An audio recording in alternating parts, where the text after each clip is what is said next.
This is Rob Tobin for Boxing Social in association with Betfred. Delighted to be joined by Coach Diaz. We're in the immediate aftermath of Canelo Alvarez's stunning 11th round KO of Kovalev here in Las Vegas. Joel, talk to me about that performance from Canelo. Well, you know what is a great performance?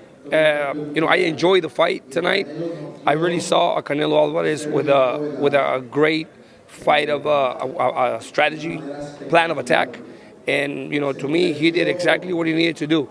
He needed to execute and be very careful in the early rounds because Kovalev is a very dangerous fighter in the early rounds due to the fact that he's already older. Canelo applied pressure in the early rounds, with minimum work, minimum offense, so that he can wear down Kovalev as the rounds went by. And usually a fighter at that age starts going down after the fifth, sixth round, and that's what Canelo did.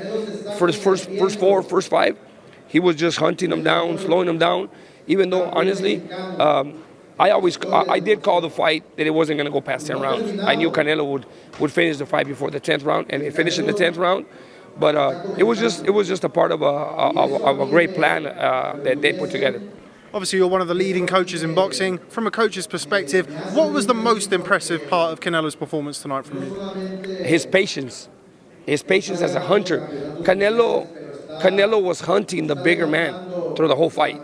He was hunting him, and he was just analyzing him and reading him.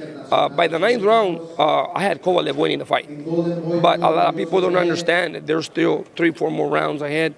And there's still the best to come from Canelo, because Canelo was going to close.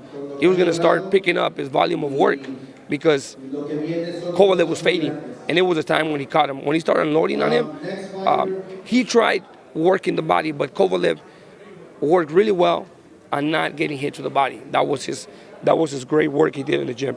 And that's the reason why Canelo wasn't attacking to the body. But if Canelo would have landed some more work in the body, he would have worn him down earlier. Where does this rank with regards to Canelo's best ever wins? Obviously, he's got the win over Gennady Golovkin. Does this trump that? Obviously, he's jumped up 2 weight classes. Yes, it really escalates Canelo due to the fact that he stepped up to a heavier division, and he beat not just anybody. He beat a guy that a lot of people know as a crusher because he has power, he's bigger, and stepping up into the light heavyweight division, it obviously gives Canelo more credit, and more recognition. Where do you think he'll go next? Do you think he'll go back to 160, maybe stop off at 168? Where would you like to see him next? Well, Canelo, as you can see, Canelo can fight in 175, 168, But I'd rather see Canelo go back to 168, the lower divisions.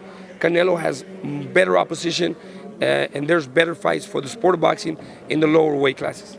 Elsewhere on the card, we saw Ryan Garcia really produce a spectacular performance against Romero Duno in a fight that a lot of people were saying was his toughest test as a professional. How impressed were you with his performance? I know Ryan Garcia for a long time, since he was a kid. A lot of people don't think that Ryan is as good as he is, but he is. Speed kills, and that guy has speed. He's very accurate, and when you have accuracy and power, it's dangerous. It's a really dangerous combination, and that's what he has. And tonight he proved it.